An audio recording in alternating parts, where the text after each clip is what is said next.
बिस्मिल्लाहिर्रहमानिर्रहीम, अस्सलाम वालेकुम। मैं शाहिद सकलैन हूँ। आप मुझे मेरे यूट्यूब चैनल फेसबुक पेज पे देख रहे हैं। आज 8 दिसंबर है और पीर का दिन है। कराची से एक बहुत ही पुरस्नार खौफनाक वाक़या आपके साथ शेयर करना है। कराची जो है वो एक रिहायशी अपार्टमेंट से 3 ख़वातीन की लाशें मिलती हैं और उसके साथ साथ एक शख्स जो है वो बेहोश हालत में मिलता है। पुलिस को जब ये इतला दी जाती है और पुलिस पहुंचती है तो पुलिस हैरान होती है, क्योंकि इस घर का सरबराह भी इस वक्त घर पे मौजूद होता है। और जब पता चलता है, जब इन ख़वातीन को शिफ्ट किया जाता है हॉस्पिटल, तो पता ये चलता है कि इन ख़वातीन की मौत वक्फे से हुई है और इनमें जिस खातून की पहले मौत हुई है उसको मरे हुए तकरीबन 72 घंटे गुजर चुके हैं। घर में मौजूद होते हुए घर के सरबराह ने इनकी मौत के हवाले से क्यों नहीं बताया। इन मरने वालों में उसकी बीवी, उसकी बेटी, उसकी बहू और बेहोश होने वाला उसका एक बेटा शामिल है, लेकिन उसने पुलिस को इतला क्यों नहीं दी। 72 घंटे उसने क्यों इंतज़ार किया। पुलिस ने आज इसके ऊपर जो है इन्वेस्टिगेशन की है, तफ्तीश की है। जो इब्तदाई मालूमात सामने आई हैं वो आज की इस वीडियो में आपके साथ शेयर करेंगे। बहुत ही हैरानकुन, बहुत ही खौफनाक वाक़या है। इस वाक़े में क्या कुछ हुआ, आपको इसकी तफसीलात बताते हैं। जैसे मैं आपको पहले अर्ज़ कर चुका हूँ जी, गुलशन इकबाल में जो है रिहायशी अपार्टमेंट के फ्लैट से माँ, बेटी और बहू की जो है वो पुरस्कार हलाकत हुई है। फ्लैट से 52 साला समीना, उसकी 19 साला बेटी समरीन और 22 साला इसकी बहू है माहा, इनकी तो लाशें मिल गईं। और उसके अलावा एक 30 साल का यासीन नामी जो है बेटा, वो तशवीशनाक हालत में, बुरी हालत में जो है वो पुलिस ने वहाँ से उसको उठाया और उसके बाद हॉस्पिटल शिफ्ट किया, जिसके हवाले से बताया जा रहा है कि उसकी हालत ख़तरे से बाहर है। जैसे मैं आपको पहले अर्ज़ कर चुका हूँ, पुलिस जब वहाँ पे पहुँची इन सब को उठाने के लिए और जब पुलिस को 15 पे इतला दी गई तो घर का सरबराह जो है वो घर पे मौजूद था। इस अपार्टमेंट के जो गुलशन ब्लॉक 1 में ये अपार्टमेंट है और बताया ये गया कि जी आज जो है गुज़श्ता रोज़ रात गए हलाक माँ, बेटी और बहन जो है उसका पोस्टमार्टम मुकम्मल किया गया, जिसके बाद तीनों लाशें छिपा वेलफेयर के सर्द खाने में जो है वो मुंतकिल की गई। Police surgeon doctor Samiya Tariq के मुताबिक जो है वो पोस्टमार्टम के दौरान खून समेत मुख्तलिफ़ अज़ा से नमूने भी हासिल किए गए। हासिल किए जाने वाले नमूनों को लेबॉर्ट्री भिजवाया गया है और अमवात की वजह कहा यह जा रहा है कि फ़िलहाल रिज़र्व रखी गई है। मेरे पास जो तस्वीर है मैंने वैसे थंबनेल पे लगा दी हैं, लेकिन वो देखने वाली नहीं है, ब्लर कर दिया है।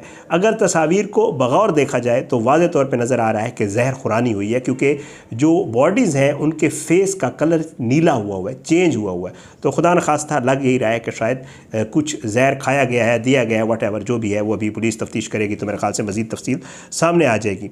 बहरहाल जी, दूसरी जानिब कहा यह जा रहा है कि जी लेबॉर्ट्री रिपोर्ट्स आने के बाद असल मौत का जो है वो तयन होगा। बज़ाहिर तीनों लाशों पर तशद्दुद का जो है डॉक्टर समिया साहिबा ने बताया कि कोई निशान मौजूद नहीं है जनाब। उसके अलावा दूसरी जानब पुलिस ने वाक़ये का मुकदमा कत्ल की दफ़ा के तहत सरकारी मुद्दत में दर्ज कर लिया है और पुलिस ये समझती है कि इनको जहर दिया गया है, इसलिए कत्ल की दफ़ात के तहत मुकदमा दर्ज किया गया है। पुलिस हुकाम के मुताबिक इब्तदाई तहकीकात में बेहोशी की हालत में मिलने वाले बेटे और घर के सरबराह का किरदार मशकूक नज़र आ रहा है पुलिस को। जो बेटा बेहोश था और जो घर का सरबराह ठीक ठाक घर पे मौजूद था।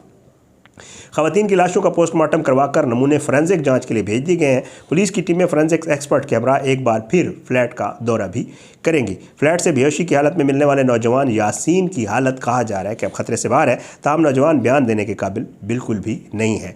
घर के सरबराह इकबाल का इब्तदाई बयान जो है वो रिकॉर्ड कर लिया गया है, जिसमें कई शकूक व शुबात पुलिस कहती है कि मौजूद हैं। पुलिस हुकाम के मुताबिक फ़्लैट में बहू माह की हलाकत तकरीबन 72 घंटे, सबसे पहले मरने वाली जो थी वो इनकी बहू थी माह, और उसकी जो है तकरीबन 72 घंटे पहले मौत वाक़या हो चुकी थी, मगर किसी ने पुलिस या रिश्तेदारों को इतला नहीं दी। सबसे आखिर में गुज़श्ता रोज़ बेटी समरीन की मौत वाक़या हुई। ये तीनों अलग अलग कमरों में पड़ी थी, एक सोफ़े के ऊपर, एक बेड के ऊपर, मुख्तलिफ़ जगहों पर ये मौजूद थी। शुबह है कि जहरी दवा खाने या पीने से ख़वातीन की अमवात हुई।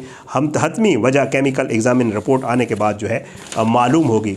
पुलिस हुकाम के मुताबिक घर का जो सरबराह है वो इस फ्लैट में रिहाइश पजीर था, इसी में जिसमें ख़वातीन की मौत वाक़या हुई है। और घर के सरबराह इकबाल ने अपनी बहन ज़रीना को जो है वो फ़ोन करके अमवात के बारे में बताया कि इनकी मौत हो गई है। इकबाल ने अपनी बहन को वाक़ये के 3 रोज़ बाद फ़ोन किया। 72 घंटे पहले बहू मर चुकी, लेकिन इकबाल ने उसको नहीं बताया और 3 रोज़ बाद फ़ोन करके बताया। इतला मिलने पर ज़रीना ने अपने भाई असलम को आगाह किया असलम ने फ्लैट पर पहुंचा, उसने देखा कि वाकई वक़ूआ हो गया है, इन लोगों की मौत वाक़या हो गई है, तो फ्लैट से उसने 15 मददगार पर कॉल की। पुलिस के पहुंचने पर घर के दरवाज़ा खुलवाया गया, बाकायदा तौर पे घर का दरवाज़ा बंद था। तीनों ख़वातीन की लाशें मुख्तलिफ़ कमरों से बेड से मिली थीं और ऐसा महसूस होता है कि तीनों ख़वातीन की मौत सोते में हुई है। ये जो देखने वाले हैं या पुलिस है, उन्होंने ये कहा कि लग यही रहा है।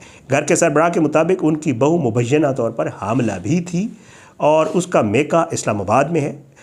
मज़कूरा फैमिली चंद रोज़ कबल ही रिहायशी अपार्टमेंट में मुंतकिल हुई थी और इससे कबल मज़कूरा फैमिली रंछोड़ लाइन में मुकीम थी, जो बताया गया है। पुलिस हुकाम का कहना है कि वाक़े की तहकीकात जारी हैं और पुलिस जो है वो रिहायशी इमारत के मकीनों और चौकीदारों के बयानात कलमबंद करेगी और इतवार की शाम ये जो है फ्लैट से 52 साला समीना, उसकी बेटी 19 साला समरीन और 22 साला माह की लाशें जो है वो मिली थीं और बेटा 30 साला यासीन बेहोशी की हालत में मिला था। पुलिस का ये कहना है कि इब्तदाई तौर पर जो बयानात लिए गए हैं, जो बेटे से बात की जा रही है, लेकिन बेटे के हवाले से पुलिस कह रही है कि वो कोई वाज़ेह बात नहीं कर रहा और अभी तक पुलिस को वो ये शो करा रहा है कि उसकी हालत जो है वो ठीक नहीं है और अजीबोगरीब बातें कर रहा है। तो पुलिस को उसके ऊपर भी शक है, पुलिस उसको भी मशकूक कह रही है और घर का जो सरबराह है वो भी बयानात जो है उसके बयानात में भी शकूक व शुबात है। कभी वो कहता है मैं घर पे था नहीं, कभी वो कहता है इन्होंने खाना खाया, कभी वो कहता है कि पता नहीं इन्होंने कोई चीज़ पी ली होगी, मुझे तो अंदाज़ा ही नहीं है।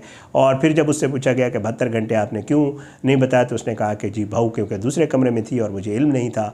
और अजीबोगरीब कभी कहता है मैं घर से बाहर था और अभी मतलब बाद में आया हूँ। तो अजीबोगरीब किस्म की बातें कर रहा है। बहरहाल पुलिस इसको इन्वेस्टिगेट कर रही है। उम्मीद है जब तक मैं ये वीडियो कर रहा हूँ तब तक तो मामला क्लियर नहीं हुआ था और कोई पता नहीं चल रहा था, लेकिन पुलिस ये कह रही है कि जो इब्तदाई शक है वो जो है वो इसी सुसर के ऊपर और जो बेटा बेहोश था उसके ऊपर जा रहा है कि इन्होंने ही कोई ऐसा मामला किया है। और साथ साथ फोरेंसिक रिपोर्ट्स भेजी गई हैं, उसमें भी जो मौत की हतमी वजह है वो भी सामने आ जाएगी कि आया जहर खुरानी से हुई है। फिर नमूने लिए गए हैं, उससे भी पता चलेगा कि जहर दिया गया है या अगर कोई चीज़ मौजूद है उन नमूनों में तो वो भी मेरा ख्याल से वाज़ेह हो जाएगी। बहुत ही अफसोसनाक वाक़या है। पुरस्कार इसलिए कहा जा रहा है इसको, ज़ाहिरी बात है कि अभी तक इसका कोई समझ नहीं आ रही कि हुआ क्या है इन ख़वातीन के साथ। जैसे मैं आपको पहले बता चुका हूँ कि ये इनकी बॉडीज़ जो है जो अगर आप वैसे ज़ाहिरी तौर पे देखें तो वाज़ेह नज़र आ रहा है कि इनको जहर दिया गया है या इन्होंने जहर लिया है, क्योंकि बॉडी फेस का जो कलर है वो वाज़ेह तौर पे बदला हुआ नज़र आ रहा है। अफसोसनाक वाक़या जी।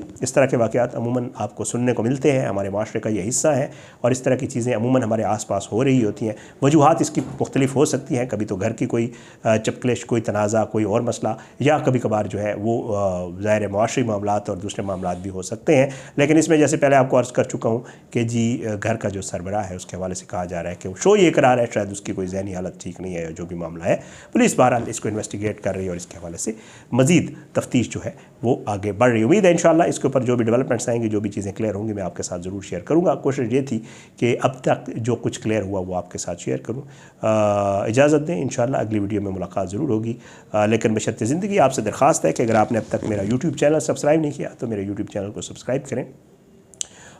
इस पे जो है वो आप बेल आइकन को क्लिक करें ताकि जब भी मैं वीडियो अपलोड करूं, मुझे बहुत सारे दोस्त, मेरे व्यूवर्स जो है वो कह रहे हैं, आजकल मुझे मैसेजेस कर रहे हैं कि मेरा नोटिफिकेशन उनको नहीं मिल रहा। आई थिंक कोई ऐसा इशू चल रहा है जिसकी वजह से जो है वो रीच कम हुई है, आई डोंट नो। और नोटिफिकेशन आप लोगों को नहीं मिल रहा, आप बेल आइकन को क्लिक करें, एक दफ़ा चेक करें। मैं वीडियो डेली कर रहा हूँ, अपलोड भी कर रहा हूँ, लेकिन आप लोगों तक फेसबुक और यूट्यूब का मेरा नोटिफिकेशन नहीं पहुँच रहा। मुझे बहुत ज़्यादा आ रही है और लोग कहते हैं आप आजकल वीडियोज़ कर भी रहे हैं या नहीं करें। मैं बिल्कुल रेगुलर वीडियोज़ कर रहा हूँ, डेली कर रहा हूँ। तो देखें आपके उसमें कोई मसला है, नोटिफिकेशन को दोबारा एक दफ़ा ऑन कर लें या जो भी है। और वैसे मैं फेसबुक और बाकी जगहों पे भी वीडियोस अपलोड हो रही हो तो आप वहाँ भी देख सकते हैं। फ़ीडबैक ज़रूर दिया करें, आपका फ़ीडबैक मेरे लिए मैटर करता है और मैं कोशिश करता हूँ कि उस फीडबैक के मुताबिक अपने आप को बेहतर करूँ। अपनी दुआ में याद रखिएगा, इंशाल्लाह अगली वीडियो में मुलाकात ज़रूर होगी, लेकिन बशर्ते ज़िंदगी। पाकिस्तान जिंदाबाद। अल्लाह हाफ़िज़।